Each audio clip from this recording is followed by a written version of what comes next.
Oh hey guys, and welcome back to my channel. So I just got back from Sydney. I went to a Sephora PR event. They gave me a whole lot of makeup, and I've also bought a whole lot of new makeup too. So I figured, let's film a first impressions video. If you do like these kinds of videos, please give this a massive thumbs up, hit that subscribe button and notification bell if you would like to see more of me. And now, let's try some new makeup. So a lot of this is new stuff at Sephora, but some stuff is just new to me and some stuff is also from the drugstore. But most of it is from Sephora. We are going to start off with our eyes. I need to rearrange my desk. Okay, ooh, I'm dropping stuff already.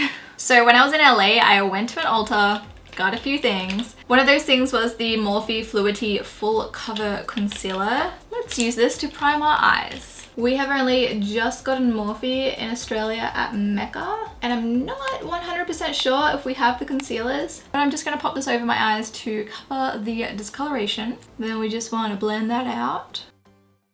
So far I'm liking this on my eyelids. It is definitely full coverage, hides all the discoloration. Then I'm just going to quickly set that with my usual Rimmel Stay Matte powder. We just want to pat that on to stop any creasing. So the eyeshadow palette I want to use is not from Sephora, but my friend bought this for me for Christmas.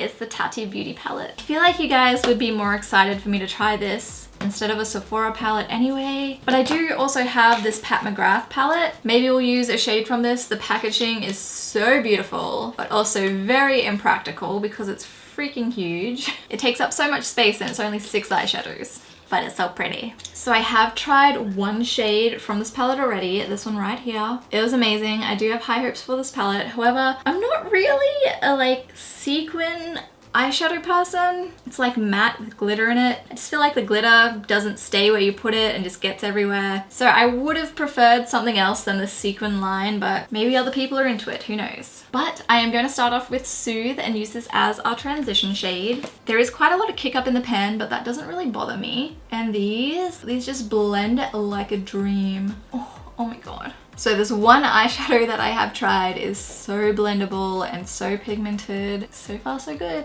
Okay, so the next shade I'm going to use is Ritual, and we are just going to use this to deepen up our crease. So these eyeshadows layer really well as well. Now let's use one of the metallic shades for our eyelid. This color here is speaking to me. It's like a beautiful orangey shade.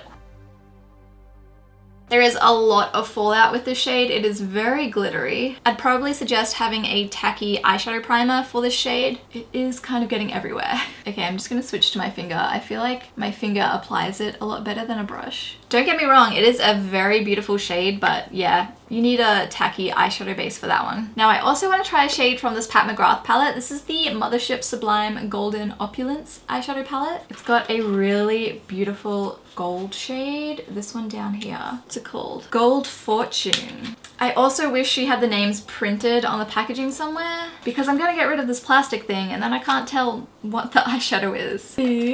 But I'm gonna take a little bit of Gold Fortune. Pat McGrath eyeshadows are they're on a different level. They are so insanely pigmented and buttery. Oh, it's so beautiful. But Pat McGrath eyeshadows also have a much higher price point, which is also another reason why I didn't want to use just this palette in this video. Honestly, if I wasn't on their PR list, I couldn't afford to get this. And I know a lot of people are in that same boat as me, so we're trying out 2 palettes. Honestly, if you do have the money, Pat McGrath eyeshadows are phenomenal. Now back to Tati's palette. Tati, I feel like I'm saying that weird. We are going to take Aura in the metallic shade. We're going to use this to highlight our inner corner. Oh, that is so beautiful. This would be a beautiful shade for a face highlighter as well. Just gonna take a bit of that shade on a flat shader brush and use it to highlight under my brow bone as well. Amazing. So far, absolutely loving this palette as well. Now I am gonna add some eyeliner. I'm just gonna use the Kat Von D Tattoo Liner in Trooper. I don't really have a new black eyeliner, so I'm just gonna use this one. Now I do have a new mascara to try. This is the Tarte Surfer Curl Volumizing Mascara. By the time I upload this video, this will be out in Australia and the rest of the world. I do really like Tarte's mascara, so I'm hoping I like this one. This is what the wand looks like. Now let's give it a go. Okay, initial thought. It's a lovely mascara, definitely a lot better than other mascaras I have tried, but I prefer their Big Ego mascara. I feel like this one is just clumping my lashes together too much, whereas Big Ego like really separates them and makes them really voluminous and long and fluttery. Because this has definitely added volume, but it's also like stuck them together a bit. Easy way to fix that though is to get another spoolie and just brush your lashes. And that looks so much better. Okay, I am gonna add some falsies. I'm just gonna use the Ardell Studio Effects Demi Wispies, and I'll be right back. Oh my god, guys, I forgot that I got the Rimmel. I got the new Rimmel Jelly Glitter Gels. I have tried a few of these and I do really like them. So I'm gonna try the shade 100 Froze. It's like a white iridescent glitter. And I'm just gonna take some on a little pencil brush and just add some right here. Ooh, that's so pretty.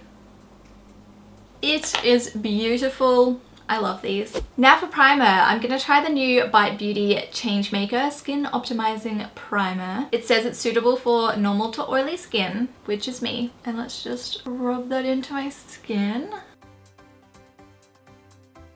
So this is supposed to optimize your skin in preparation for foundation. I have no idea how it does that. It honestly just feels kind of like a light oil controlling moisturizer. It doesn't feel silicone-y, so I'm assuming there's no silicone in it. Let's see how foundation goes on it. So the foundation that I'm going to use is the Bourjois Always Fabulous foundation. This only came out last month and I have probably used it maybe 3 times since then. I love it. This is my new favorite drugstore foundation. It has a like medium buildable coverage. It says it's got full coverage, but that's a lie.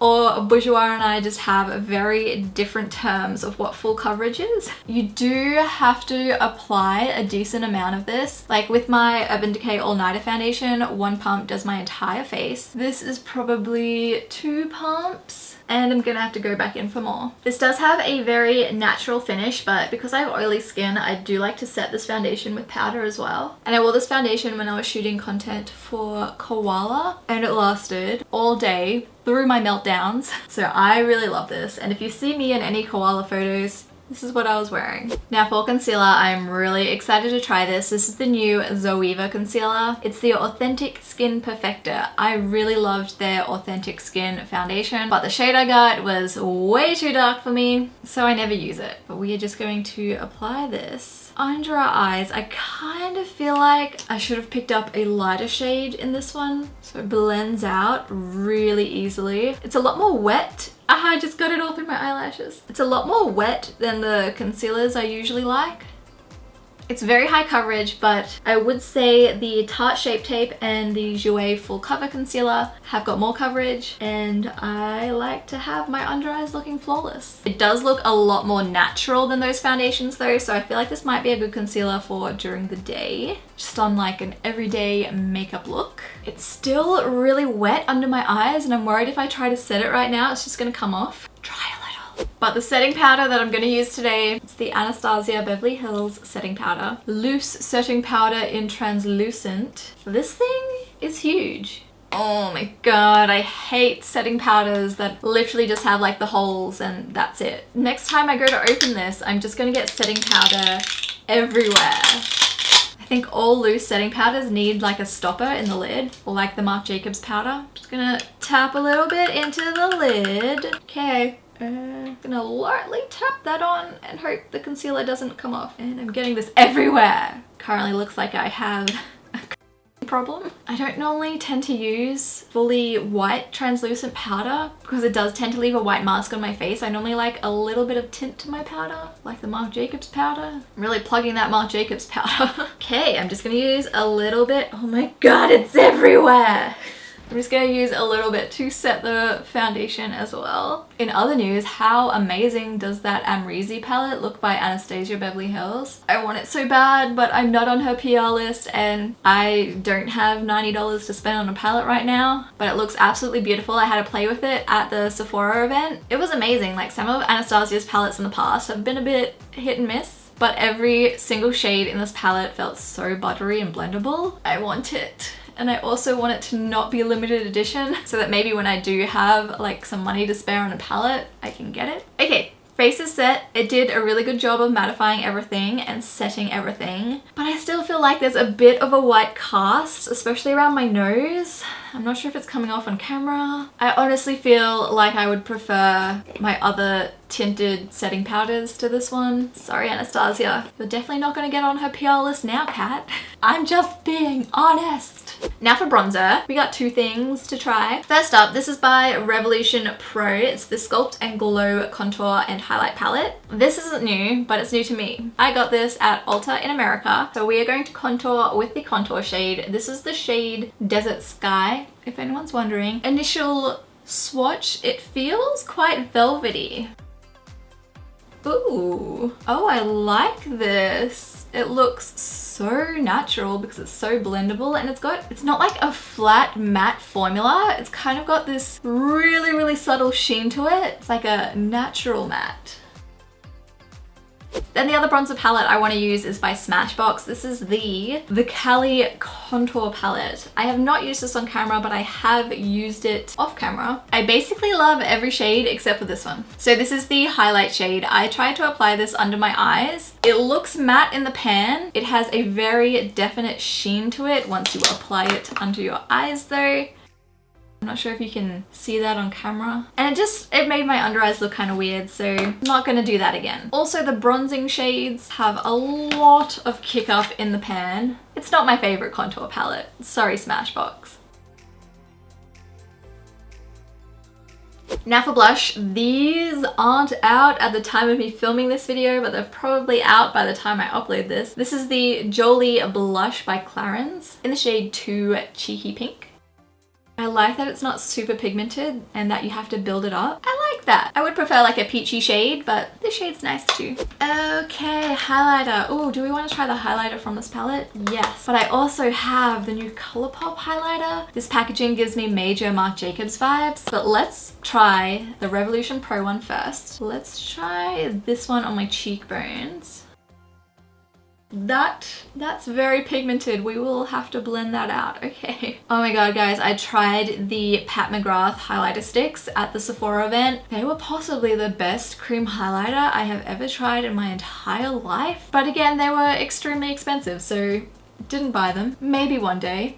This highlighter, it's alright. It's nothing groundbreaking. It is very shimmery instead of sheeny. I do prefer like a sheeny highlight. It's still good, and it's from the drugstore. Now let's try this Colourpop highlight. This is in the shade Champagne Bubbles. Kind of smells like soap, but like a nice smelling soap.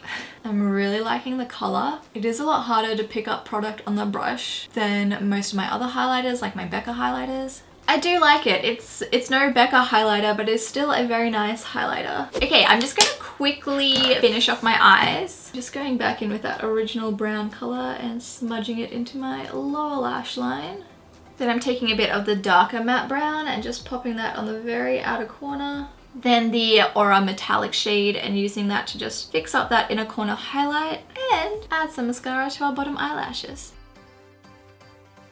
Okay, so for brows, I bought the latest Fenty brow pencil. It does have a really peculiar brush on the end. I was skeptical of this brush at first, but it does do the same job as the spoolie. I do have the shade Ash Brown. Let's give it a go. I love how precise the tip is. Don't really like how bulky the packaging feels in my hand. I do prefer like the Anastasia Brow is, how it's like really skinny.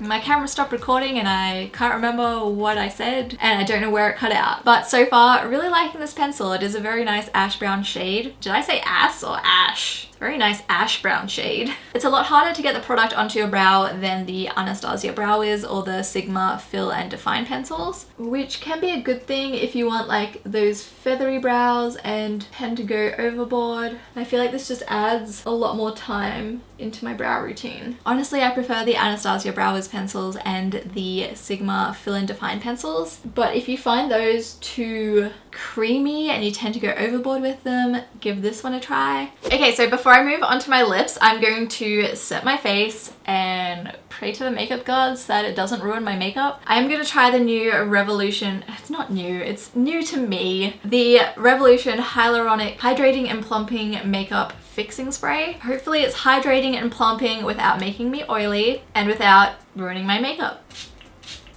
Oh, I can see some like really big droplets in there. Oh my god. There are some massive droplets on there. That is not a fine mist at all. I don't know if I just got a dud one, but that was not a fine and even mist. So this one's a no. It could have an amazing formula, but I'm getting massive droplets on my face. Okay, so for my lips, I'm just gonna quickly line them with my Wet n Wild lip liner. This is the shade Bear to Comment. I always use this. I do not have a new lip liner. Steady hands aren't something that I have today. So the lip product I am going to try out. I did try this on my lips yesterday, and I usually love nude sticks, but I don't like how this feels on my lips. It feels very, very slippy, very greasy, but it's not like an oil. It's hard for me to describe, but I'm giving it a second chance. It's one of those liquid lipsticks that never sets as well. I don't like how it feels on my lips. It's a beautiful shade though, and this is like a multi-use item. I think most of nude sticks products are. So you can also add this to your eyes or to your cheeks as blush. I don't know, it's just this texture just gets me. And I'm just being weird. I'm sure most people would not have a problem with this texture. So instead, I'm gonna try this Clairns, that's not English, Natural Lip Perfector 16. I think that's the shade. Oh, I hate packaging like this. I hate the lip products that are like this. It's got like a felty tip bit. Just give me a doe foot applicator. This smells so good. It's like vanilla scented, and I freaking love vanilla. So I love the shade. I love how glossy it is, but it is just like highlighting all of my dry patches on my lips. So if you don't have dry lips, you will probably love this product. It is a Your Lip color but better color, but it's just making my lips look really crusty. So I am gonna take it off. How many lip products am I going to try in one video? Okay, so I also got this Dior Lip Glow Oil from the Sephora event yesterday. This was a PR gift, so I didn't get to choose the color. Kind of wish they'd given me like a pinky color instead of orange, but we're going to use it anyway because I feel like the orange won't really show. It has got a fat applicator. Kind of like the applicator. It just hugs your lips really well. And you can't see the orange color whatsoever, which is a positive for me. I do not wear orange lip colors often. And here we have the final look. So things that I would recommend you go out and try or even purchase from this video would be the Tati palette. This was so beautiful. Very upset that I ruined the packaging, but oh well. If you can afford it, Pat McGrath makes phenomenal eyeshadows. The Rimmel Jelly glitters are also beautiful and very affordable. Oh, really loved this as well, especially this contour shade. The highlighter was a bit, nothing new, but yeah, I really love this contour shade in the Revolution Pro Sculpt and Glow palette. The Bourjois Always Fabulous foundation is phenomenal. It is so beautiful and it's from the drugstore. Like I said, it is my new favorite drugstore foundation. If you have normal to oily skin, definitely go try this. And then I kind of feel like everything else I tried, like I liked it, but it wasn't my favorite, you know? So I feel like those are the only things that I would actually recommend you go out and try and buy. Everything else was like, there's better out there. So I hope you guys enjoyed watching this video. Please remember to give this a massive thumbs up if you did like it, and subscribe to my channel and hit that notification bell if you would like to see more videos from me. Leave me a comment, let me know what new makeup I should try. Should I splurge and get the Amrezy palette? Oh, it's so beautiful and so tempting, but you also have bills to pay, Kat. So let me know, and I hope you're all having a wonderful day, and I'll see you all in my next video. Bye guys!